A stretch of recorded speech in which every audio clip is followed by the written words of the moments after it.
رفتاری، چه رفتار افسرده‌ساز، تعادلی رفتاری متسق. نخواهی رفتار چیه؟ یک سری پیامدهایی داره، یک سری کارکردهایی داره. پس بنابراین من رو از محرک‌های آزاردهنده دور میکنه، حتی موقت، و من رو میاره رو به محرک‌های خوشایند یا لذت بخش ولی موقت. خب چون رفتار تابع منافعه، خب بعد من ادامه این رفتار برای من چی میشه؟ بیشتر میشه. ولی اون که بهم داره چیکار میکنه؟ آسیب میزنه. به جسمم آسیب زده، وزنم زیاد شده، به رابطم با بچه‌م آسیب زده چون اذیت میشه باشه. هیچ کدوم اینا فرقی نمیکنه. چون میگن اصلا نوراتیک تعریفش اینه دیگه. نوروز یعنی انجام رفتاری پیامد کوتاه مدت چی داره؟ خوبی داره، اما پیامد بلند مدت آسیب‌زا داره. اصلا نوروز یعنی اگر بخوام از دیدگاه رفتاری تعریف کنیم نوروتیک میشه. خیلی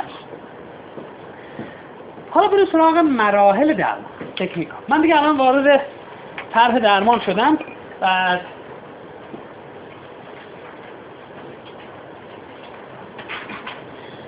پس میریم سراغ تکنیک فعالسازی چی؟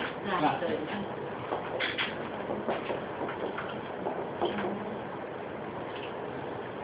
سنجشو گفتم، فرمول بندی رو گفتم، از به حضور شما هدف گزینی رو گفتم.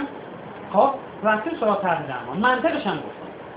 منطقش اینه که علائم خستگی افسردگی عین همن. شما در راهکار چاره اشتباه میکنید. عین میمونه که مثلا شما کلید، من گاهی برای مراجعه مثال میزنم، میگن شما کلید پژو رو برداشتید، خب کلیدا عین همن دیگه، خب ولی نگو ماشین داراشتون دیگه، هی اینجوری میکنید، چرا استاپ نمیکنه؟ نگو کلید اشتباه برداشتید، شما درست تشخیص دادید، شما حالت بده. ولی آدمایی که خستگی جسمی دارن، استراحت کنن، لذت ببرن، خستگیشون در میره، دوباره فرش میشن برای کار بیشتر یا ادامه اون کار. آدمایی که افسرده هستن وقتی که رو میارن به کارهای لذت بخش کوتاه مدت و به یه نوعی استراحت بیشتری به خودشون میدن، خب اوضاع بدتر میشه، چون سیکلای معیوب دور هم دیگه دارن میچرخن. مراحلشو میخوام بگم. یک، خب یعنی من الان دارم مراحل میگم، فرضاً بر اینه شما یکی دو جلسه رفتید تشخیص افسردگی رو دادید، به این نتیجه رسیدید که مدل لوینسون میتونه به این آدم کمک کنه، مؤلفه های مدل لوینسون رو در آوردید، بعد اینا رو بهش توضیح دادید، قواعد درمان رو گفتید، اصول درمان رو گفتید، شرایط درمان رو گفتید. حالا میخواد برید شما فعالسازی. خب بعد اولین کاری که میکنیم ثبت فعالیت های هفتگی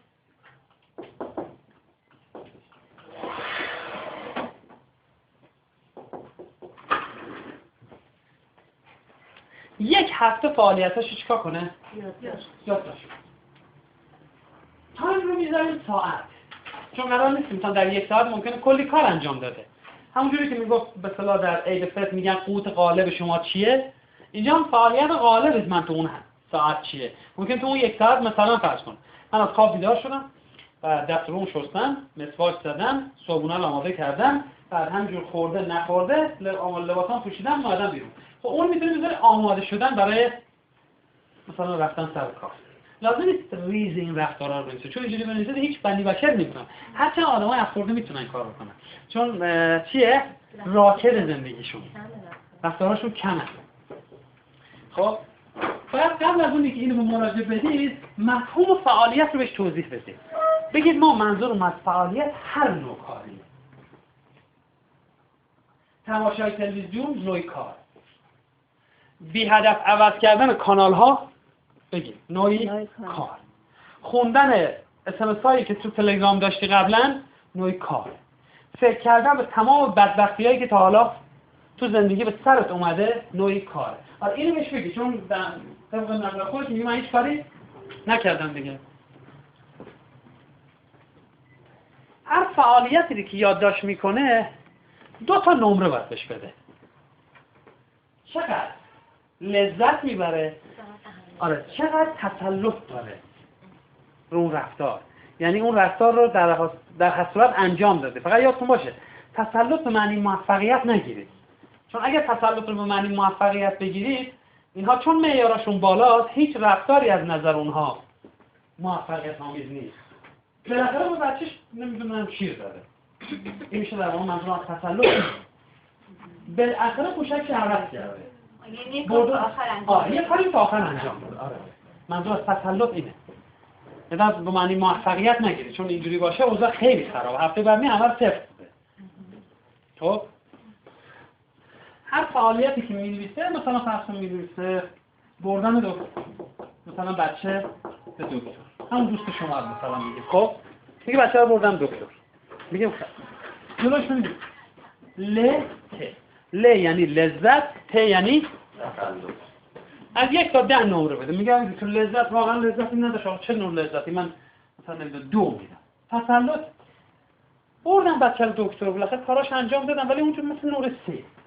الان اینجوری شما گفتین تسلط معنی پیدا می‌کنه، وگرنه این فرم آدم گفت تسلط یعنی آدم گفت من چقدر تسلط داشته باشم. تسلط یعنی که کار بالاخره انجام دادی، بالاخره شام رو درست کردی. میگه خب خوب درست نکردم، اگه حالم خوب بود خیلی بهتر درست می‌کردم. میگه به اینا میتونی نمره پایین بدی. بده مثلا 4، بده 3. چون اونجوری باشه از نظر خودش اینقدر چون میدونی آدمای افسرده فوق‌العاده پرفکتن. پرفکشنیست دارن میگه. خب و چون پرفکشنیست دارن، خب یواش یواش رو میارن به پشکشنیست. آخر میگم چیزی ازش نه؟ دیگه چون پرفکشنیست از دید من هم پشکشنیست میگه که خیلی مدرنه. مثلا یه گله گوسفند جلوش ول کردن، گفت هر کار دوست داری بکن. میتونی اینا رو بفروشه، ماشین بخره، میتونی اینا رو نمیدونم بیشتر پرورش بده، نمیدونم دام پروری بده. انقدر فکر میکنه که گله رو گور برده، یه دونه پشکل اون تم مونده دیگه. حالا میخواد زندگی شما با چند خورده. آخرام چیزی ازش در نمیاد. خب پس اینو بهش توضیح بده. میگه 1 هفته یادداشتش.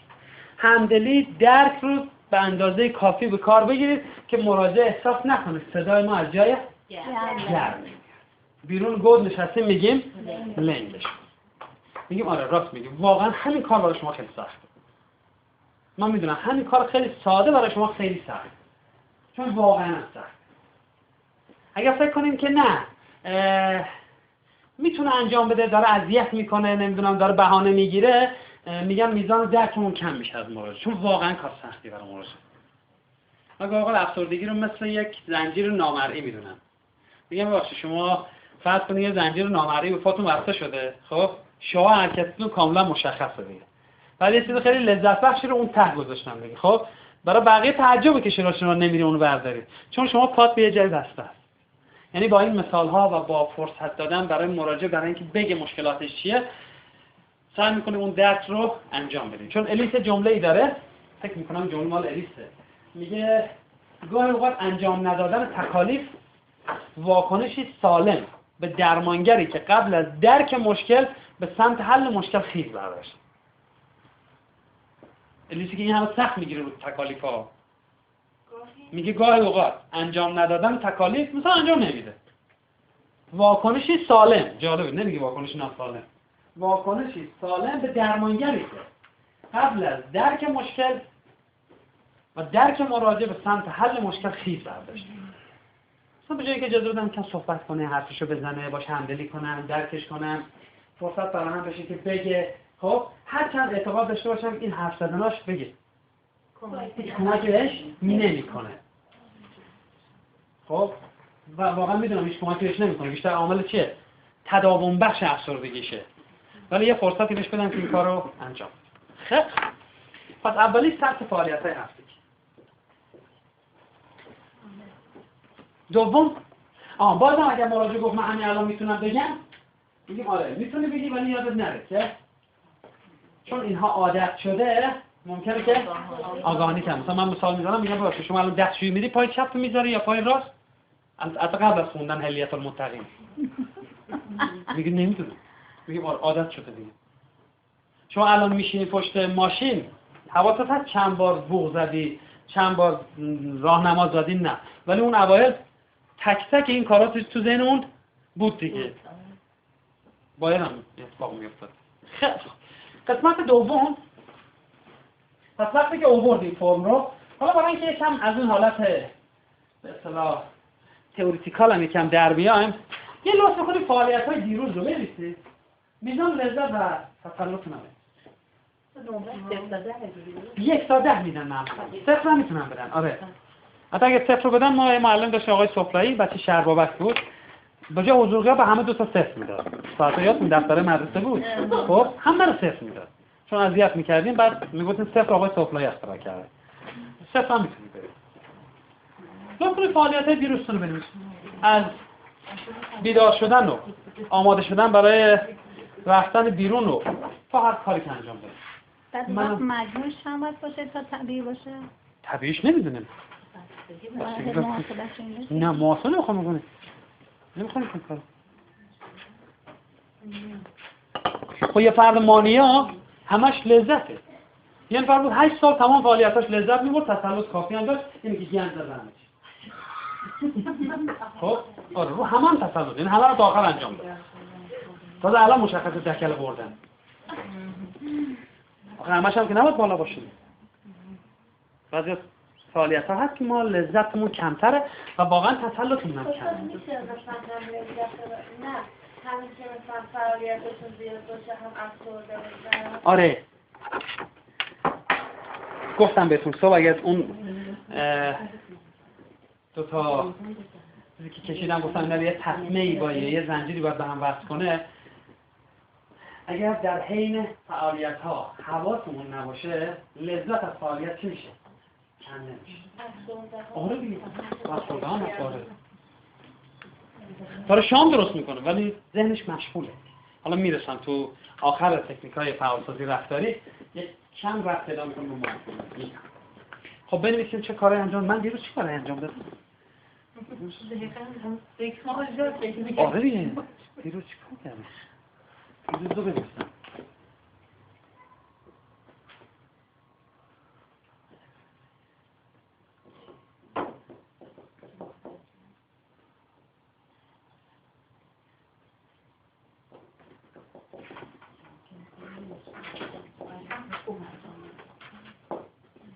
لذت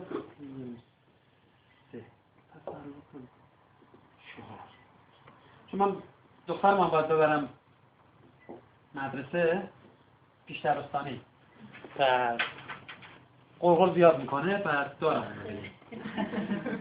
یعنی تسلط بر این چهار یعنی بالاخره اون کار انجام دادم دیگه. بالاخره اون کار انجام دادم.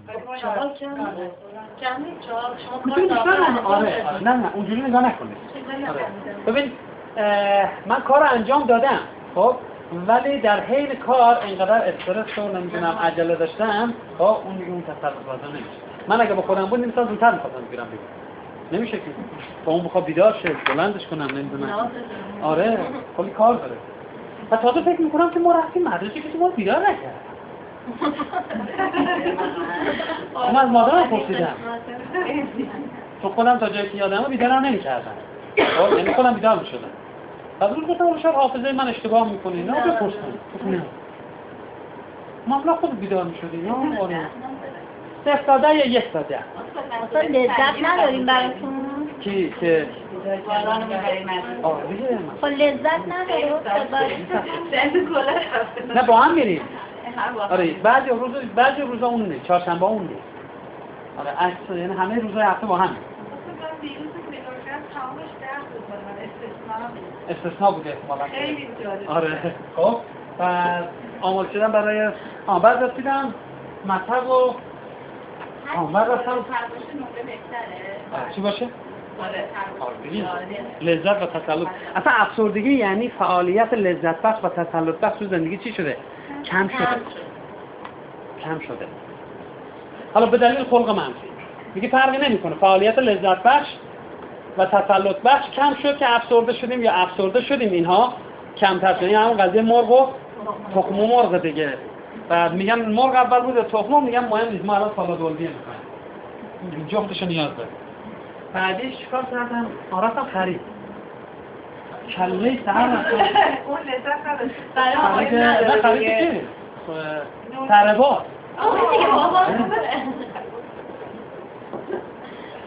یعنی 7:40 دقیقه. آره من اونجا بودم. آره وایسادم قشنگ در آره. خب بهترین فرصت میگه هم خلوته الان که من وقتم دیگه راحت تره دیگه.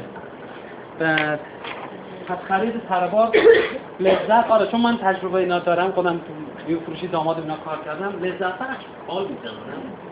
8 تفاوت هم میشه مثلا 5 تا 6 نمره.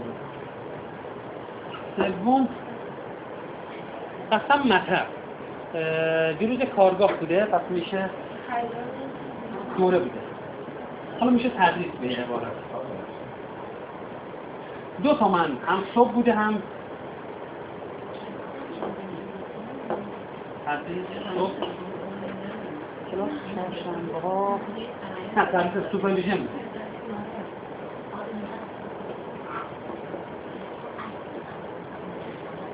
حساب میکنم به تسلط 7 یا 8 میشه گذاشت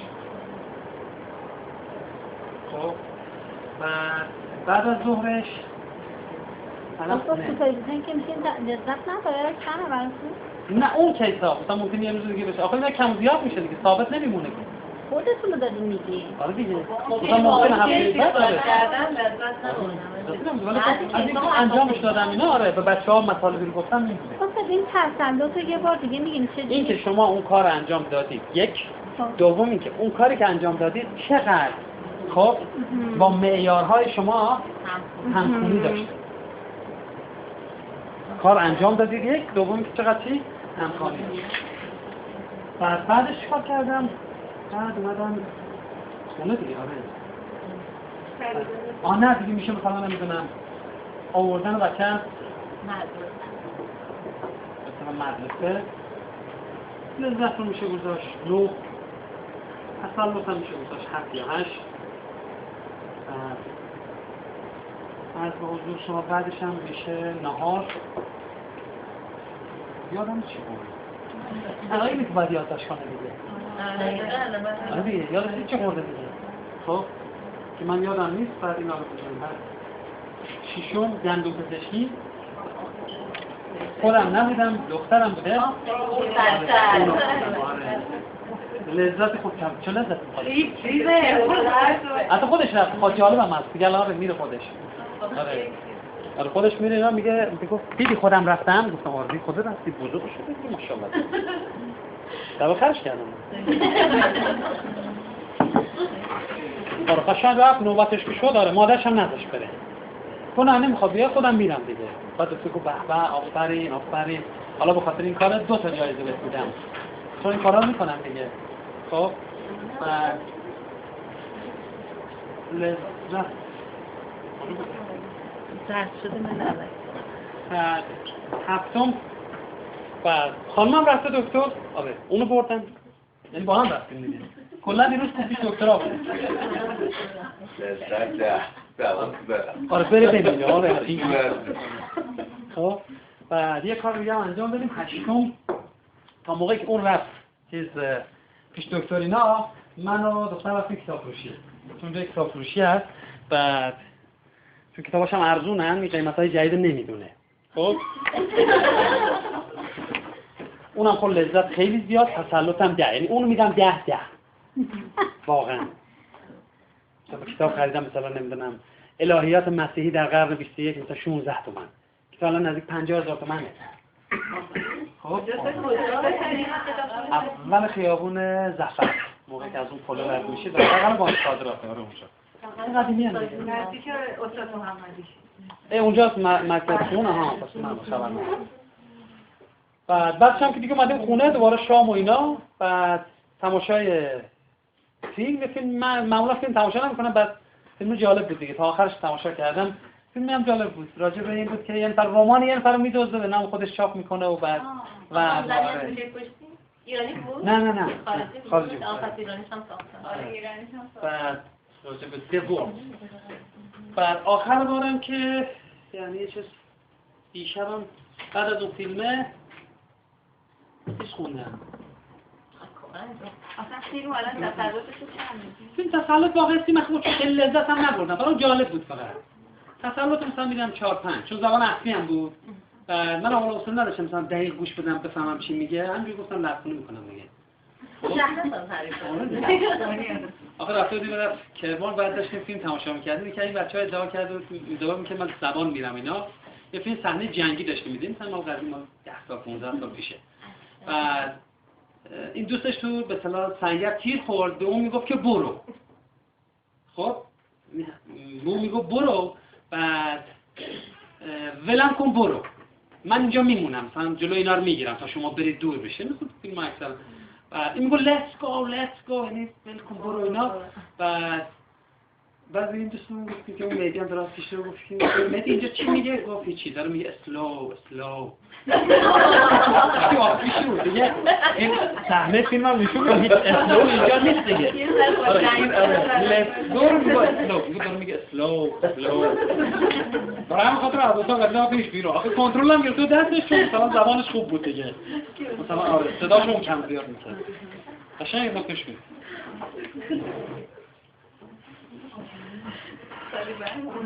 قالیبان بود دیگه آره هنوز هم زبانی ضعیفه میگم من میرم کانون ببینید با اون کانون رفتن. خب آخر بارم من که خوندم به اصطلاح یادم نیست دیشب روضة الشهدا مال واعظ کاشفیه مقتل کربلا. آره چون متنش جالبه دیگه از لحاظ ادبی نه لحاظ تاریخی نه چون متحری به شدت به اون کتاب تازیده حسابی که میگه اصلا آدم‌ها رو گفته که تو نبودن توش واقعی کربلا اون لحاظ تاریخی ولی متنش جالبه چون من متن ادبی رو دوست دارم بسیار هم خوبه. همین عربی بود نه فارسی روضة الشهدا معروفه دیگه مال ملا حسین واعظ کاشفی قرن نهم بسیار هم خوب چون آخه من متنای چیزی دوست دارم من متن عرفانی دوست دارم عرفانی ادبی آره مثلا جگرسوز طاقت فرسا اینا اصلا دوست دارم ترکیب سازی خیلی دوست دارم. بعد بسیار هم خوب هم اینا رو میتونه بنویسه. حالا آیا همه روزا اینجوریه؟ نه طبیعتاً. خب میتونه لذت کمتر بشه و چرا این حالت ثابته ممکنه یا مثلا نسبتاً ثابت باشه چون اشاره کردیم که افراد افسرده محیط آزاردهنده دارن. فرض کنید بچه من اضطراب مدرسه داشته باشه و به این سادگی از خونه بیرون نیاد. بعد اون موقع فکر میکنه لذت رو چقدر نمره میدن؟ 3. تسلط رو چقدر نمره میدن؟ 2 چون دیرتر از زمان میرسیم و فکر میکنه اونجا رو بعدی اثر نمیذاره؟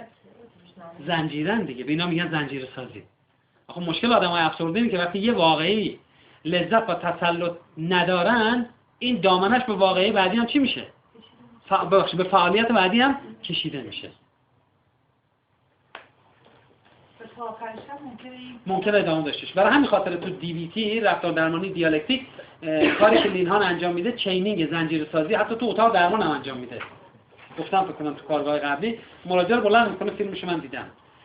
میگه هر کدوم از این موزاییک‌ها یکی از حوادث استرس‌زای امروز صبحه. بعد همینجوری هر کدوم میگه بعد میاد جلو بعد میگه ببین اینجا که دیگه شما اگریسیو شدی به خاطر که زمینش از صبح چی شد؟ چیده شد. فراهم شده. وای میتونه روی موزاییک میگه مثلا نمیدونم مثلا من خودم میگم خب مثلا نمیدونم صبح میخواد از خونه بیام بیرون خب بچه‌م خیلی اذیت کرد بعد دیر آماده میشه بعد نمیدونم زود بیرون نمیاد نظم میزنه گریه میکنه بعد میگه خب این استرس اول دیگه چی میگه در همین حین با همسر من جر بحثم شد اون گفت که تو مقصری من گفتم تو مقصری میشه استرس دوم. خب نشستم پشت ماشین رسیدم به یه خیابونی که به خیال خودم همیشه میتونم از اون خیابون میتونم زودتر برم دیدم چیه ترافیکی بیشتر میشه استرس سوم. خب رسوندم بچه رو برم مدرسه اون مدیر مدرسه یا اون ناظم مدرسه چیکار کرد؟ گفت ببخشید صبح یکم زودتر بیدار بشید. از اینکه درک نشدم خب از اینکه نمیفهمم من با چه شرایطی این بچه رو دارم میارم چی شدم عصبانی شدم. رفتم مثلا نمیدونم پروار اینا خب بعد با آقای گفتم مثلا فرض کن 1 کیلو زمینی بده 5 کیلو. آره 5 کیلو بده. اینجا برگشتم گفتم بی شعور بهت گفتم میگم این از صبح چیده شده. وگرنه تو آدمی نمیدی که اونجا خب خیلی راحت میتونی بگی چیکار کنم؟ خب کمش نکنه میرم قرفه بعدی میگیرم. یعنی میتونی اونجا منیج کنی. دلیل اینکه نمیتونی چون از صبح اینو بینا میگه چینینگ. چینینگ یعنی زنجیره شدن رفتارهای پر استرس. اون لحظه دیگه کنترل از دست در میاد. من آقا برای مراجعه مثال میزنم میگم چرا اگر شما با ماشین جلویی بزنید تحت هر شرایطی مقصری. ولی اینکه اون جفا زده چی؟ موتور. دیگه بالاتر از این که نیست. چرا؟ چون تو میدیدی میتونستی فاصله چیکار کنی؟ رعایت کنی، تنظیم کنی. که گاهی وقت مثلا میگیم که جناب سرمان میاد میگه ترمز مثلا نگرفت اینا، میگه نه آقایم جناب آقا دیر ترمز دادی، اون خط ترمز. حواست نباشه. برای همین خاطر مایندفولنس این همه کمک میکنه. چون مایندفولنس کمک میکنه ما فاصله‌مون رو با وقایع استرس‌ناک تنظیم کنیم. که لحظه‌ای که بهش گفتم 1 کیلو اینجوری کرده، برنگردم اینجوری بهش توهین کنم. یا حتی با خودم توهین کنم. بگم خاک الان سر من که میام از شما چیکار میکنم؟ خرید میکنم، قرقل این مشمع رو اینجوری پرت کنم، برم قرفه بعدی. فکر میکنه قرفه بعدی به چیه؟ تو آماده واکنشی. به همین خاطر میشه شما میگیم آدمای چه ریاکتیون. یعنی رفتار اینها رو وقایع بیرونی کنترل میکنه، نه خودشون. بسیار هم خوب. پس یه هفته فعالیت‌ها رو ثبت میکنیم. الان شما هم نوشتید دیگه، درسته؟ بسیار. کار دومی که انجام میدیم شناساییه. یعنی اون برگه‌ای که آورده رو میگیریم دستمون. خب ما واقعا باید 3 تا کار انجام بدیم. شناسایی جاهای خالی، چون بعضی از جاهای پر نکرده. یا حالا یادش رفته یا به زعم خودش فعالیتی انجام نداده دیگه. چون از نظر ما خواب هم نوعی فعالیته. چون به اونم باید نمره بده. ممکن میگه آقا خواب میگه تسلط داره. آره. بعد به راحتی میگیرم میخوام. هر موقع دلش بخواد بگیر. میتونه بگیره بخوابه. خب صبح که خواب بلند میشه بگید فرش و سرحال، یعنی خستگی دیروز چی شده؟ حذف شده، تموم شده یا برطرف شده. میتونه به اینا نمره بده. پس ما میذاریم بررسی فرم ثبت فعالیت. این فرم ثبت فعالیت تو اکثر کتاب‌ها هست. خیلی هم کار ساده ای دیگه. روزهای هفته رو می‌نویسه، ساعت‌ها رو چیکار می‌کنه؟ بالا می‌نویسه دیگه. معمولا 8 تا 9 تا 10 تا 11 فقط اگه دقت کرد باشین اونا از دوشنبه شروع میشه. مثلا میشه دوشنبه، سه‌شنبه، چهارشنبه، چون اونا شنبه یک شنبهشون تعطیل دیگه. که گاهی اوقات این مترجم‌ها ایرانیش میکنن دیگه. مثلا شنبه تا جمعه. خب میشه دست فرم روزانه بدیم. مثلا مراجعه میاد میگه من حال ندارم هر روز. میگم خب از این هفته 2 روزشو برام پر کن. بهتر همه یه هفته رو کامل پر کنه. چون ما میخوام ببینیم فعلا وضعیت فرد چجوریه، فعالیت‌های اجتنابیش چی ان، جاهای خالیش چی ان. خب میگه حوصله‌شو ندارم، میگیم خب خود همین میتونه کمک کنه دیگه. خود همین میتونه کمک کنه. یعنی همدلی میکنی با اینکه این کار هم برای شما چیه؟ کار سختیه اما میتونه بهتون کمک کنه. کاری که انجام میدیم 1. شناسایی جاهای خالی. مثلا روز یکشنبه رو مثلا 2 ساعت پر کرده. مثلا ساعت 6 تا 7 رو پر کرده و ساعت مثلا نمیدونم 11 تا 12 شب. خب که جالبه تو این فرم ثبت فعالیت حتی رابطه جنسی هم هست. می‌نویسن. خب یعنی الان این فرم ما این کتاب چیز بوده اینا من می‌خواستم خودم سانسورش کنم، حذفش کنم. گفتم آخه چه کاریه مثلا آدم با زنش رابطه جنسی داشته باشه. خودشون ارشاد ترسیدم حذفش کنه. بعد خوشبختانه چیزی نگفتم. لذتش هم 2 بوده، تسلط میشه 3. چون گفتم آخه حذف کنه، الان هر چی که میگی حذف کنه. فرما داریم. فرما هست. همینجا الان خودم دفتر دارم اما اینجوری برداشت نمی‌کنم. مشکلی نداره. خوش.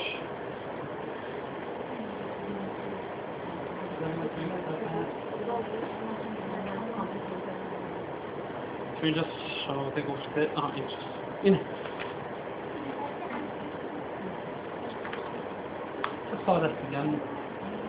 این بالاش البته این چون کوچیکه ظاهرش گفته که اینو به عنوان نمونه دادیم چون باید خونه‌هاش چی باشه؟ بیشتر باشه. من مراجعه میگم خودت این ترتیبش کنید. خود همین باشه.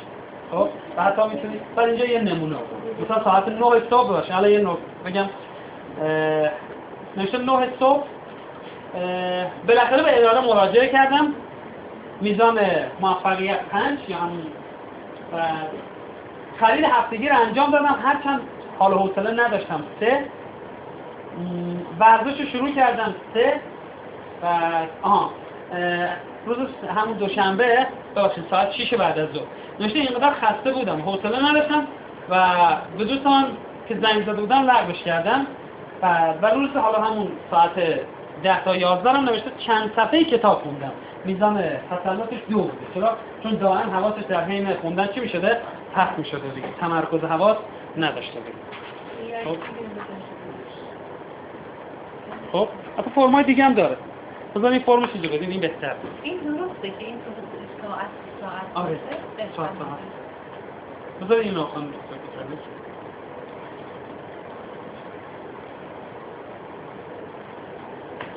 فعالیت های درجمند میشه. نه اینجا میشه.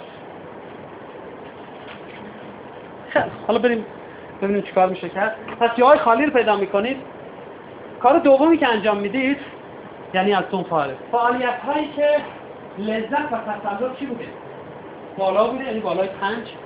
پس شناسایی فعالیت های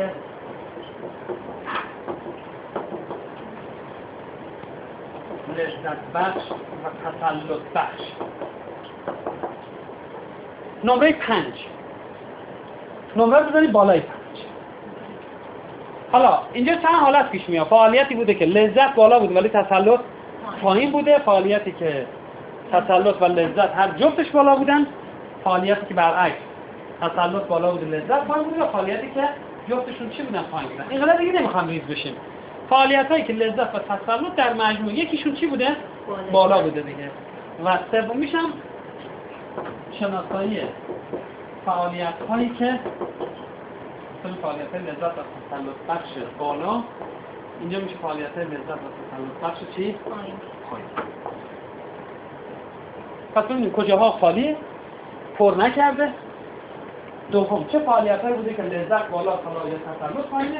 معمولاً جالب فعالیتی که ما تسلط روش داریم لذت هم بالا. معمولاً اینجوریه. ولی میتونه برعکس هم چی بشه؟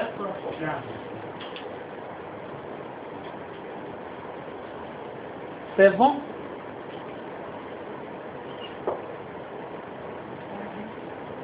سومین قدم توی فعالسازی رفتاری اینجا بررسی دلایل جاهای خالی. چی شده جا خالی؟ این واقعا کاری انجام نداده یا از نظر اون کاری انجام نشده؟ بررسی دلایل جاهای خالی هستی. معمولا به این دلیل جای خالی پیش میاد خب که فرد مفهوم فعالیت رو نمیدونه، متوجه نشده، علاوه بر اینکه ما بهش گفتیم فعالیت یعنی انجام هر کاری. هر کاری. خوابیدن هم نوعی فعالیته، فکر کردن به مشکلات هم نوعی فعالیته، گریه کردن هم نوعی فعالیته، سیگار کشیدن هم نوعی فعالیته، عوض کردن بی هدف کانال‌های تلویزیونی تو آدم‌های افسرده فوق‌العاده زیاده، خب اونم نوعی فعالیته. و به قول روانشناس این بچه‌ها علوم اجتماعی پرسه‌گردی هم نوعی چیه؟ فعالیت. میگن که کار نکردم. میگه آخه روز دوشنبه از ساعت 6 تا 9 خالیه. میگن اولا یادم نیست، احتمالش هست اینو بگه که واقعا حافظه فوق‌العاده ضعیفه. تازه یادش میاد این همین در مورد همینجوری گشتی زدم دیگه. پس چیزی هم نخریدم، همینجوری گشتی زدم دیگه. بهش میگم پرسه‌گردی. این پرسه‌گردی حتی میتونه چی باشه؟ در فضای ذهنی و فضای مجازی باشه. مثلا فرض کنید از سایت حالا مثلا خودمون رفته مثلا نمیدونم سایت انجمن روانشناسی ایران که مثلا ببینه مثلا سخنرانی مثلا این ماه چی سخنرانی یا این سایت از اونجا رفته مثلا سایت‌ها با هم لینک هم میده. از اونجا رفت سایت نمیدونم انجمن درمان‌های شناختی رفتاری، از اونجا رفت نمیدونم سایت انجمن روانشناسی امریکا، از اونجا رفت نمیدونم سایت نمیدونم داروهای جدید. ولی یواشا یه دفعه متوجه میشه اصلا معلوم نیست از کدوم سایت شروع کرده و نیم ساعت هم گذشته. پس پرسه‌گردی، سایت‌گردی اینا همه جزو فعالیت‌های چی؟ اجتنابی هست. یعنی چون خلق بی‌حوصله است، هرچه پیش آید بگه.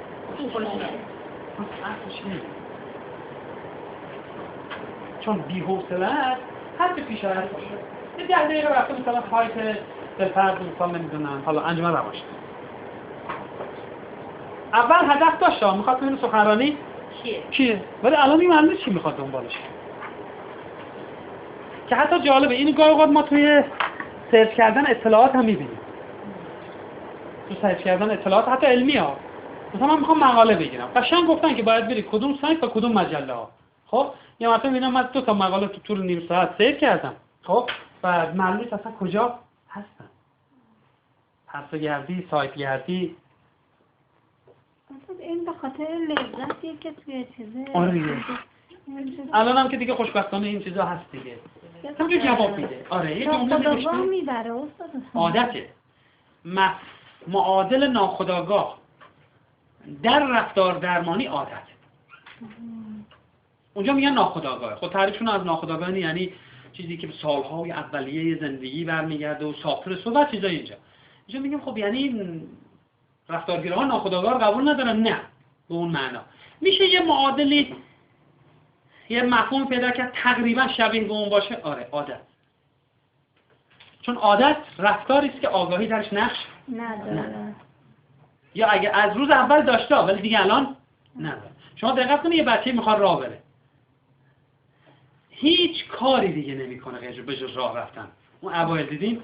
یعنی تمام تمرکزش رو پای راستشه که بلند کنه بذاره رو زمین و زمین هم نه 6 دانگ حواسش. یعنی اون لحظه مثلا بهش بگی بیا بغل چه میدونم این اسباب بازی تو بگی خب یا خود رانندگی گاهی اصلا نگاه میکنه فرمون کجا چیز دنده کجا مثلا داریم میریم تو ذهن اومد دنده عوض کنیم این معلومه کجاست نگاه یواش یواش میشه عادت میشه اتوماتیک.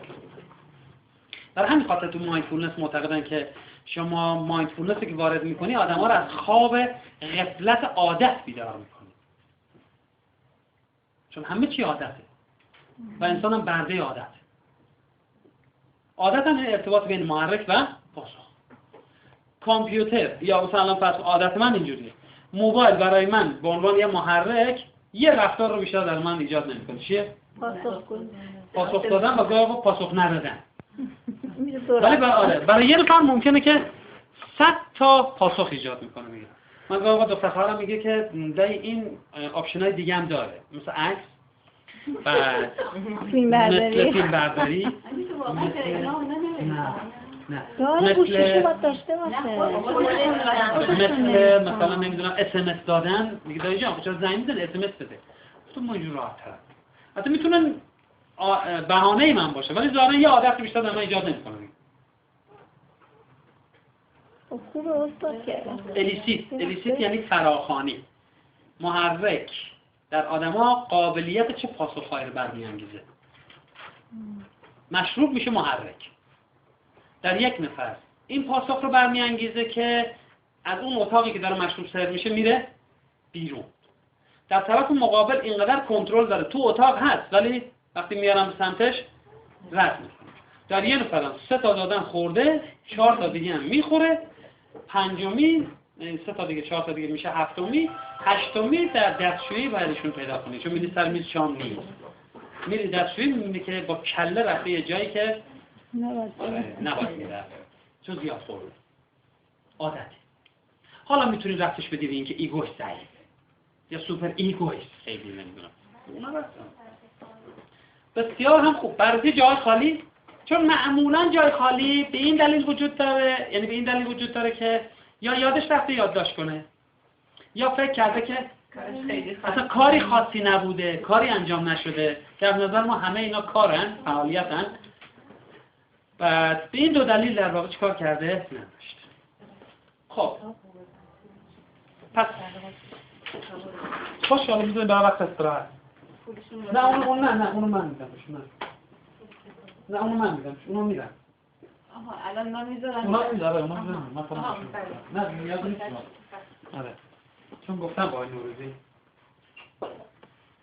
خب بعد عرض حضور شما بررسی جای خالی هفته اونایی که پر نکرد.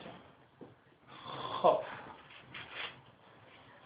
حالا کاری که از اینجا به بعد باید انجام بدیم اینه. از اینجا به بعد یعنی از مورد 4 به بعد ما سعی میکنیم جاهای خالی رو چیکار کنیم؟ پر کنیم. جاهای خالی رو پر کنیم. پس میشه برنامه‌ریزی. برنامه‌ریزی هفتگی. منظور از این برنامه‌ریزی هفتگی چند تا کاره. 1.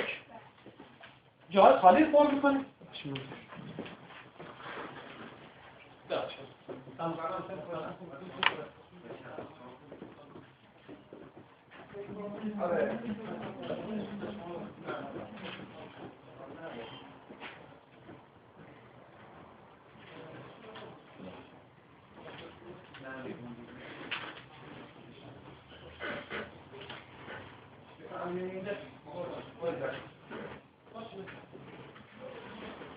خب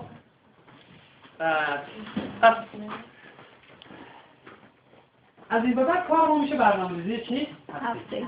یعنی ما هفته به هفته سعی میکنیم به مراجعه اون جاهای خالی رو چیکار کنیم؟ پر کنیم.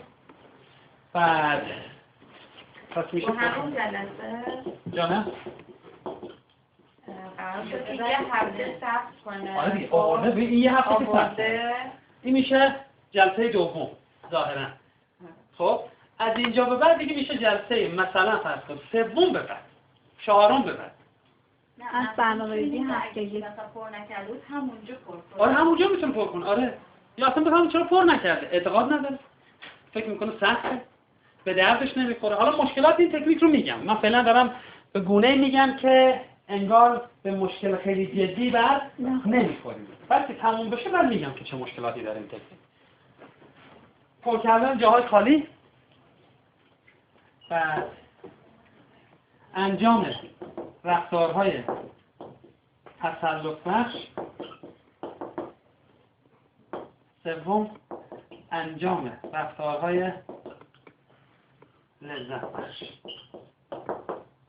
یعنی مشخص شده مثلا بالفرض مثال از این که مثلا فرض کنید اون برنامه هفتگیش مشخص شده که خونه خواهرش که میره خب لذت میبره ولی مثلا یه دفعه رفته یا با خواهرش زنگ زده یا با برادرش صحبت کرده خب یا برنامه مثلا مورد علاقه شد تلویزیون دیده خب اینجا پر فقط یه تفسیر جدی داره. بعضی جاها خب انجام رفتار تسلط بخش و لذت بخش باید مدت زمانش چی بشه؟ کم بشه. چون اجتنابیه. مثلا می‌بینید 3 ساعت تو اینستاگرام. ما نمیتونیم بگیم که بیشتر برو دیگه. خب اینجوری چجوری می‌خواد افسردگیش خوب بشه که؟ پس 4 میشه عدمه بگید. انجام فعالیت لذت بخش. 5 عدم انجام فعالیت تسلط بخش. فرق 2 و 3 با 4 و 5 چیه؟ رفتارهایی که عملکردش رو مختل میکنه رو نباید انجام بده دیگه. 2 و 3 سالمن 4 و 5 چی هم؟ ناسالمه. یعنی لذت میبره تسلط هم داره اما جزء فعالیت‌های اجتنابیه. جزء فعالیت‌های اجتنابی. مثلا همون مادر افسرده خب مثلا متوجه میشیم که با این وضعیتی که داره مثلا فرض کنید یکی از کارهاش اینه که راجع به مثلا مباحث روانشناسی علاوه بر اینکه روانشناسی تو اینستاگرام مثلا روزی هولوش 1 ساعت 1 ساعت و نیم بحث میکنن. آره یه جمله این مینویسه 2 جمله اون مینویسه 3 جمله این مینویسه خب و کلی هم از این لذت میبره از این کارش خب چون میگه آدمایی هستن مثل خودم و واقعا هم تسلط هم داره انجامش هم میده خوب هم انجامش میده. خب اینو من باید بگم بیشترش کنم؟ نه. از کجا بفهمم که فعالیت اجتنابیه؟ خیلی ساده. شما اگر سن فرد رو جنسیت فرد رو و تکالیف تحولیش رو سن، جنسیت، تکالیف تحولیش رو مشخص کنین معلوم میشه. یعنی اینکه متناسب با سن و آدم الان چه کاری انجام بدید. مثلا فرض کنید شما ترم 4 دوره فوق لیسانسید و پایان نامتون هم دیگه مثلا نمیدونم تصویب شده، یعنی تایید شده پروپوزالتون و بالفرض میگیم شما مثلا مجرد هم هستید یا متأهلید، معلومه چه کاری باید انجام بدید. پیگیری کار پایان نامه، اگر خانواده دارید ارتباط با اعضای خانواده، بعد رسیدگی به سلامت شخصیتون میشه جسم، بعد عرض به حضور شما اگر روابط دوستانه و عاطفی دارید پیگیری روابط دوستانه و عاطفی، بعد کاملا مشخصه. بعد متوجه میشیم که مثلا بالفرض شما همه اینا رو ول کردید، مثلا فرض کن یه فعالیتی داری انجام میدی که ربطی اگر انجام ندی خیلی اتفاقی نمیفته. مثلا نمیدونم جزء کمپین مثلا نمیدونم حمایت از محیط زیست، چه ربطی به تو داره؟ اشکال نداره جزء کمپین باش، ولی نه روزی 6 ساعت، نه روزی 4 ساعت. ممکنه بگی نه آقای تو درسته، چون ما هفته بعد یه سمینار داریم، هیچ ایرادی نداره. شما 6 ساعت تو روز کار کن راجع به اون سمینار. چون میخوای تبلیغات کنی، میخوای نمیدونم بعد علمیشو ببرید بالا، چه میدونم از افراد خاصی دعوت کنی، میخوای دیگران رو متوجه کنی که هر کدوم به سهم خودمون در کاهش این آلودگی میتونیم نقش داشته باشیم، سهیم باشیم. ولی متوجه میشیم سمینار چیزی هم نیست. واقعیتش اینه که نمیدونم، من یه فرضی تو ذهنم هست. آدمایی که از لحاظ اجتماعی مثلا اینجوری، حمایت از کودک، حمایت از مثلا نمیدونم زنان، محیط زیست، خب اینا جزو فعالیت‌های اجتماعی فوق‌العاده چی هستن؟ انسانی و سالمه. میگم نکنه بعضیامون اینا رو علم کردیم که از کارامون تو زندگی بزنیم. یعنی خودم هزار یه مشکل دارم تو زندگی، خب دفاع از حقوق زنان. میگم نه ظاهرش اینا خیلی اینه که میگم فانکشن رفتار مهمه، نه ظاهر رفتار. یعنی مهم اینه که این رفتار رو کی داره انجام میده، تو چه کانتکسی، با چه پیامدی. میگن ظاهرش فوق‌العاده موثره. حتی میدونید واقعا مطالعه زیاد فعالیت اجتنابی. از چی داره اجتناب میکنه؟ از یه محرک آزاردهنده به نام مثلا روبرو شدن با افراد مثلا همسن سال خودش. یا افرادی که آزارش بوده. قشنگ نشسته مثلا 4 ساعت تو اتاق بیشتر، خیلی هم میخونه. آخه بیا بیرون ریخت تر بدونی که چیکار کنی؟ آخه آدم ریخت تر میونه کفاره میدادی. من این مراجعه دارم میگه آقای دکتر بچه‌م خیلی مطالعه سر شام نمیاد با ما بشینه. میگم که بحثای سر شام چی هست؟ چون دنبال میگردم دیگه، دنبال محرکای. میگم خب چیزای معمولی آقای دکتر. معمولا همسرم سر شام فرصت مناسبیه برای اینکه توضیح بده خودش چجوری به موفقیت رسیده. سر شام توضیح بده چجوری به موفقیت رسیده. میگه آخه به این نیت انجام میدی که اینا چیکار کنه؟ درس بیاموزن. چند نشسته تو خب معلوم عقل داره، شعور داره، خب نمیاد سر میزی. یه دفعه میگن، 2 دفعه میگفتم این موفقیت‌های شوهرتون پایان ناپذیره. خب چرا تا آخر زیاده یه دفعه میگید 2 دفعه میگید همیشه که تجربه‌ات راجع به موفقیتش میگید. آره دائم جملهش میگه اینه، جمله اصلا کیورد زندگی همسر من اینه که من از صفر شروع کردم رسیدم به اینجا، شما قدر نشناسید، شما از اینجا شروع کنید ببینید به کجا میرسید. این محیط آزاردهنده نیست؟ بچه‌ها پیام‌ها آره خیلی قشنگ، خب فهمیده دیگه نیاد دیگه. بعد میگه بیا شام بخور، میگه شام منو بیار اینجا.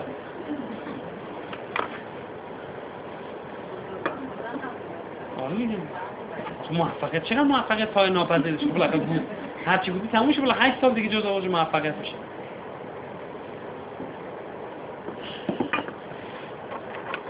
کل مدت زمانی که بهت میدن که موفقیتات و طرحات اجرا کنی 8 ساله.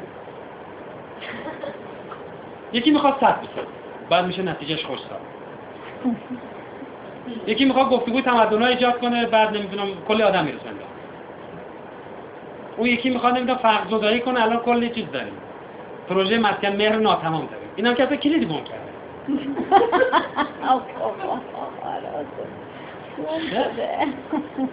بسیار هم خوب. پس یادتون باشه بعضی از رفتارها چیکار میکنه؟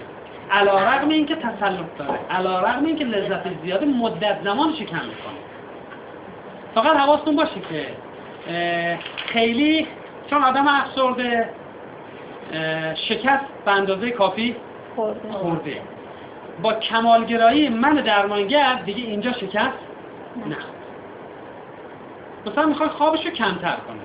مثال میزنم، من آقا مثلا به مراجعه میگم مثلا فرض کنید ایشون زیاد مثلا تو خواب زیاد میمونه، بیداره ولی بیرون نمیاد. مثلا نمیدونم دور سوم از مرحله پنجم، قلط ششم از پوزیشن دهم. حالا دیگه مثلا شیوه‌های مختلف قلط می‌کنه. فعلا فرض کنیم متوجه شدیم که 2 ساعت طول میکشه بین زمان بیداری با بیرون اومدن از خواب. خب و میخوام الان کمش کنم. سایران که نیست، هر روز بهتره دیروز. روزی 9 ساعت کم کنی، یعنی تا هفته بعد تموم قضیه. تو مراجعه بگیم ببین سنگ بزرگ علامت نمی‌کنه. فکر میکنی چقدر بتونیم کم کنیم؟ میگم من فکر میکنم روزی نیم ساعت. میگم زیاده. میگه روزی 15 دقیقه میتونم کم کنم. میگم زیاده. روزی 10 دقیقه. بعد میگم روزی 10 دقیقه منظورم این نیست که روز شنبه 10 دقیقه، یک شنبه 20 دقیقه، دوشنبه 30 دقیقه. خب فعلا تا یک هفته یا تا 2 هفته ما روی 10 دقیقه رخصت چیکارش میکنیم؟ تنظیمش میکنیم. خب اینجوری باشه یعنی تویی که 2 ساعت طول میکشیدی تا بیای بیرون، ظاهرا باید هفته بعد دیگه سر وقت، یعنی به من ششات باسو بیاد از خواب بیرون. بعد ما میگم سی بی تی اثر نمیذاره. نکنه سی بی تی اثر نمیذاره به دلیل کمالگرایی من درمانگر که فکر کنم زود مراجعات خوب بشه. جوری میچینید که انجام تمرین ها برای چی داشته باشه؟ حس موفقیت داشته باشه. کامپتنسی مراجعه رو ببره بالا، سلف افیکیسی مراجعه رو ببره بالا. وقتی مقیاس رو میذارید 10، اگر هفته بعد برگشت گفت من 3 روز تونستم این کار بکنم، میگم خیلی خوب تونستی این کار بکنی. ولی وقتی مقیاس رو میچینی نیم ساعت کم کردن خواب، 1 روز انجام داده بعد خود سرزنش میکنه دیگه. پس لطف کنید برای اینها وقتی میخواین رفتار مدت زمان کم میکنید. توی 4 و 5 مدت زمان کم میشه، چون یک مرتبه قطع کردنشون بگیم فوق العاده کار سختیه و واقعا نمیتونن بعضی از اوقات. اگر میتونستن خیلی خوب بود. اگر میتونستن خوب بود، نمیتونن متاسفانه. مورد 4 و 5 و مورد 2 و 3 هم رفتارهای لذت بخش و تسلط بخش رو میتونه بچینیم جای خالی. مثلا متوجه شدیم یه رفتار سالم لذت بخشی داره، مثلا بالفرض با بچهش میشینه، مثلا الان بچه نوزاد یا کودک گفتی مثلا یه سری کارتونا رو میبینه ولی مثلا پسیو میشینه، روشن میکنن همونجور میبینن دیگه. خب بعد میتونی یادش بدی که اونجا باید فعالیت بیشتر بشه. چجوری فعالیت بیشتر بشه؟ حالا اگه بچه‌ت به زبون آمده میتونی باش حرف بزنی. آره مثلا اون نقشا رو توضیح بدی، بعدش راجبش حرف بزنی. اینو کار کردن دیدن که والدینی که بعد از کارتون ها اینا شنونده منفعل کارتون های بچه هاشون نیستن، خب بعدش در مورد اون کارتون ها و نمیدونم شخصیت اون کارتون ها با بچه هاشون صحبت میکنن، هوش روایتی بچه هاشون بیشتر میشه. چون دیدیم بعضی هوش روایتی خیلی خوبی دارن، یه جوک رو بارها و بارها شنیدید ولی این دوباره میخواد تعریف کنه، شروع که میکنه همه میدونن جوک چیه چون هوش روایتیش خوبه. نه لزوما خنده، خیلی خوب میتونه روایت کنه. ولی بعضی هم مثلا نمیدونم یه جوک آیر بهشون میگی همچین تعریف میکنه که اصلا آدم همچین مونده که بالاخره اون ترکه چی شده مثلا. آره ما دوست داشتیم آقای توکلی دانشگاه اصفهان هم کلاس بودیم. خب هر وقت میخواد جوک تعریف کنه میگیم جوک تعریف نکن، برو بده اون چیز مرتضی به مرتضی تعریف کن، بعد مرتضی به ما میگه. چون تا میگه خودش خندش میگیره. میگه بچه‌ها میگن یه اصفهانی دیگه میرفت. خودش اصفهانی بوده. نهایتش میخواد مثلا میگه که یه اصفهانی این فامیل خونش، بعد یه نیم ساعتی میشینه، بعد اون اصفهانی تعارف میکنه میگه بفرمایید گز بخورید. میگه خیلی ممنون خوردم یه دونه. میگه نه 2 تا خوردی ولی یکی دیگه هم میتونی بخوری. شمرده بود. شما اصفهانی هستی؟ وای الان نبود. نه ایشون من آوردین که من گزه آورده بودم شما با پاتون نه من چون خودم 4 سال اسپان بودم دیگه. آره خیلی باحال بود. ولی مثلا مرسا احمدی جوک تعریف میکرد، عالی تعریف میکرد، عالی، بسیار هم خوب. پس این شد تکنیک فعالسازی رفتاری. همین روال باید ادامه بدید تا اون چرخه چی بشه؟ شکسته بشه. اون چرخه شکسته بشه احتمال افسردگی چی؟ میاد. پس یه هفته فعالیتاشو ثبت کنه. بعد هفته بعد که اومد این فرم رو که آورد ما نگاه میکنیم ببینیم چه جاهای خالیه، یادداشت نکرده، چرا خالیه، یادش رفته یا به نظرش اصلا فکر کرده کاری انجام نداده. خب دومیش اینه که چه فعالیت‌های براش لذت بخش بودن، چه فعالیت‌های تسلط بخش بودن. چه فعالیت‌های لذت بخش و تسلط بخش بودن ولی بیشتر ماهیت اجتنابی دارن. از کجا بفهمیم؟ خب سن فرد، جنسیت فرد، تکالیف تحولیش میتونه چیکار کنه؟ به ما کمک کنه. اینجوری باشه، یعنی اینجوری باشه خب من فعالیت‌های اجتنابیش چیکار میکنم؟ زیاد میکنم، تقویت میکنم دیگه. میشه اصلا مثلا فرض کنید یه کسی که ارتباط با خانواده، متوجه میشه مثلا مدت هاست که با خانواده ارتباط نداره. ممکنه بگه من ناراحت میشم از اینکه میرم خونهشون، محیط آزاردهنده است. ولی یادت باشه که همون محیط آزاردهنده بیشترین تقویت رو هم به شما میده. چون میدونی بیشترین تقویت رو ما از روابط اجتماعیمون میگیریم. اینه که لوینسون معتقده یا محیط آزاردهنده است تقویت نمیده، یا تو توانمندی و مهارت لازم برای کسب تقویت رو نداری. مثلا زبان تلخه، نیش و کنایه میزنی، تو بحثا شرکت نمی کنی. وقتی میگن چه خبر خیلی کوتاه میگی سلامتی، هیچی. خب بعد انتظار داری که دوباره بپرسن چه خبر؟ خب معلوم از بغلیت میپرسن دیگه. بعد اون عین بلبل شروع میکنه به حرف زدن، روایت کردن. اینجوری نقص‌های رفتاری رو مشخص میکنه. بسیار هم خوب. این شد تکنیک فعالسازی رفتاری. و این تکنیک مشکلاتی داره که الان میخوام بهش مثل حوزه‌های مختلف فعالیت مشخص. آره دیگه، مثلا حوزه روابط بین فردی داره، نمیدونم حوزه روابط عاطفی داره، جنسی، فرزندپروری، اگر شغل داره شغلی، میتونی حوزه بندی هم بکنی. مثلا متوجه میشه که این از به اصطلاح بیدار که میشه، خب و ذهنش مشغوله که میگم چیکار بکنی. چون گاهی اوقات واقعا آدم‌ها کارهای زیادی انجام میدن در طول روز، اما روی این کارها لذت نمیبرن، تسلط لازم رو هم ندارن. دلیل داره که الان میگم چی. این شد فعالسازی رفتاری. معمولا همین روال رو با مدت 10 الی بیشتر 15-16 جلسه پیش میبرن.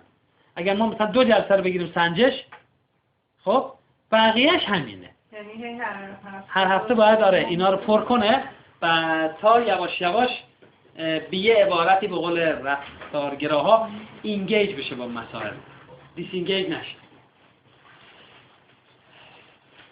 این اگر شما به عنوان چیز بخواید به کار ببرید، ببخشید فامیلتون مختلف. این اگر به عنوان تنها مدل بخواید به کار ببرید، تنها تکنیک، در مدل بک این بخشی از جلسات درمانه. کار دیگه هم انجام میدن. حالا اونم میگم. درگیر شدن، متوجه شدم خیلی درگیر شدن چی؟ حواسش نیست. دیسینگیجه. شما غذا میخوری ولی ذهنت جای دیگه است. این مایندفولنس. با بچت حرف میزنی ولی حواست جای دیگه است. معلومه دیگه لذت نمیبری. چه لذت؟ چه تسلطی؟ عملا کار عادتی شده. آره دیگه. همزمان چند تا کار با هم انجام میده. دیگه میخواد لذت ببره. همزمان چند تا کار با هم انجام میده. طبیعت زندگی اینه، باید انجام بده. داره به بچه غذا میده، بعد لباسای خود چند تا رو میپوشه، هم لحظه که میرسه یه لقمه میذاره دهنه بچه، بعد تلفن هم داره جواب میده. تلفنی که مثلا فرض کن گفته من نیم ساعت دیگه میام. حالا میگم اینو توی همین فعالسازی رفتاری میگم که تو اون کتاب اشاره مختصری کرده بهش میشه. خب بریم سراغ مشکلات این تکنیک.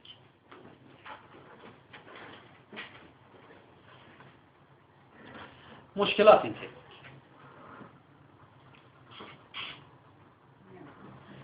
یکی از مشکلاتش اینه که اکثر فعالیت‌ها نمره پایین میگیره. 2 1 0 3. حالا من چه خاطی پسرم بزنم؟ حالا همه فعالیت‌ها نمره پایین داره. خب و واقعا هم نمره پایین داده. نه اینکه واقعا نمره داده واقعا لذت میبره خاص من، نه واقعا لذت نمیبره از زندگی. خب راهکارش اینه که دو تا راهکار داره. یه راهکارش اینه که ازش بپرسیم قبل از اونی که افسرده بشی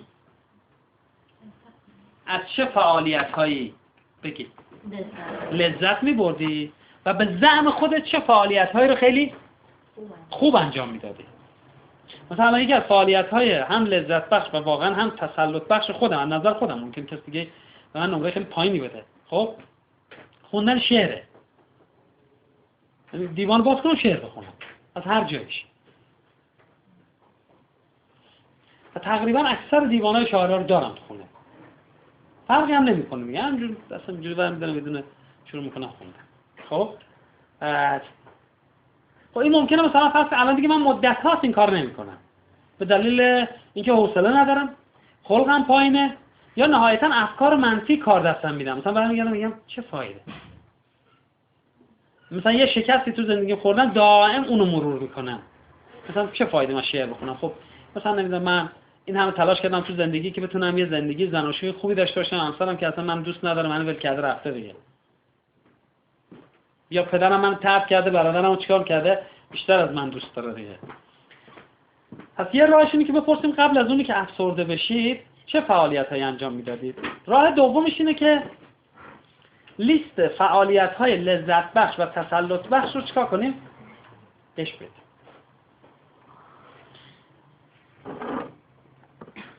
تو خیلی از کتابا هست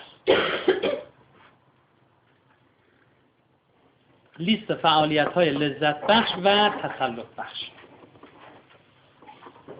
من فردا صبح فقط شما یادم باشه که من یادآوری کنم از کتاب مکیو مکه، هم چاپ نشده، 2 تا صفحه داره لیست فعالیت‌های لذت بخش تسلط بخش. من بیارم بعد یا کپی بگیرید. نه پیشنهاد کرد، گفته اینا پیشنهادایی هستن که ما میدیم ولی شما لازم نیست که از اینا استفاده کنید. میتونه از اونها انتخاب کنه. حالا جاهای خالی بگید باز دوباره همونا، ببین دیگه فرق نمیکنه، جاهای خالی رو با اونا پر میکنید، یا این جاهایی که خیلی راکد و ساکن و فعالیت‌های حتی لذت بخش اجتنابی انجام میده مدت زمان اینا رو کم میکنه، اونا رو اضافه میکنه. فقط بازم میگم حواستون باشه که دستتون رو خیلی پایین بگیره، حتی اگه مراجع ناامید هم میشه اشکال نداره. میگه آقای دکتر یعنی اثر میذاره؟ میگم نمیدونم، میتونه اجرا کنه دیگه. بعد این حرف بکه دیگه، میگه هر وقت مراجع به روش شما شک کرد بهش بگید که لازم نیست به روش ما اعتماد کنید، روش ما رو امتحان کنید. پدر سوخته از اعتماد به نفسش اینو میگه، چون میدونه اگه امتحان کنی بلایی به سرش میاد، چون بارها و بارها تحقیق شده.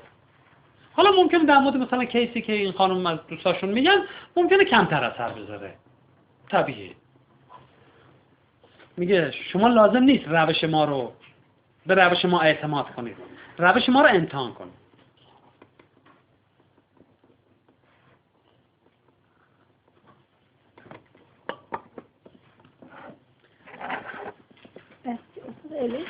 نه بک میتونه امتحان کنی دیگه. اما گاهی اوقات شوخی میگن امتحان کن که بسی گنج مراد هست. امتحان کنید، ضرری نمیکنه دیگه. گاهی اوقات برای اینکه انگیزه افراد بیشتر بشه مدت زمان درمان رو با مدت زمان ابتلا به مشکل چیکار میکنن؟ مقایسه میکنن. میگن چند وقت افسرده اید؟ میگم مثلا 17 سال. میگم من نمیگم شما 17 سال پیش ما بیایید تا خوب بشید، 17 هفته. در مقایسه با 17 سال خیلی زمانی نیست دیگه.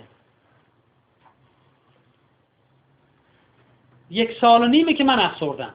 خب میشه تقریبا یه چیزی حدودش 16 ماه.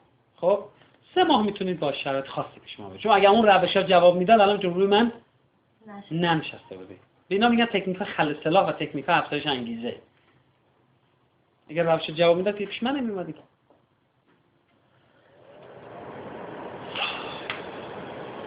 پس این یه مشکلشه.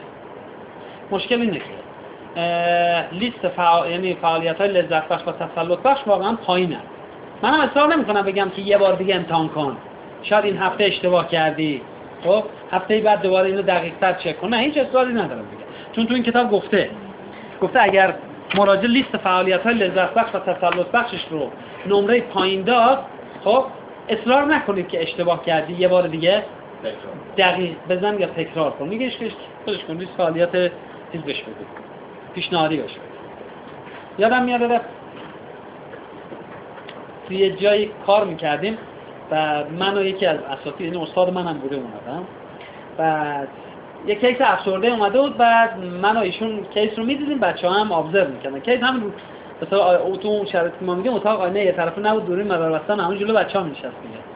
بعد خب این نتیجه تیم افسرده است، مشخص هم سال‌ها هم افسردگی داره. بعد استاد گفت که به نظر من فعالسازی رفتاری انجام بدید، یعنی به بچه‌ها گفت. بعد من همونجا بودم. بعد بهش گفت که خب شما فردا صبح ساعت هلوش 4:30-5 بیدار شو، بعد یه دوش آب بگی، آب سرد، سعی کن آب سرد باشه، قشنگ اون خستگی رفت بشه. بعد پارک نزدیک خونتون هست، بعد وقت برو پارک یه خورده بود و اینا، بعد صبحونت رو بخور اینا، بعد این داشت براش برنامه هفتگی میشه. بعد وقت همی چی نگفته گیم. بعد تموم شد رفت و بچه هم رفتن بیرون. بعد دوسته بود چه روشی بود اجرا کردی؟ گفت فعالسازی رفتاری. گفتم که مطمئنی فعالسازی رفتاریه؟ گاره دیگه میخواد فعال بشه دیگه. گفتم که آخه شنیدی آقای دکتر یه چیزی، آخه این نیست باور کنم. تا جایی که من میدونم اینجوری نیست. گفت آخه من خودم این کارا رو میکنم. گفتم خب شما هیپومانیایی. نه نبود سوال، میگم هیپومانیایی شما. کدوم آدم کلی ساعت 4 بلند میشه دوش آب سرد بگیره. من واقعا این کارا رو میکردم، اون آدم این کارا رو میکنه. آقا چهار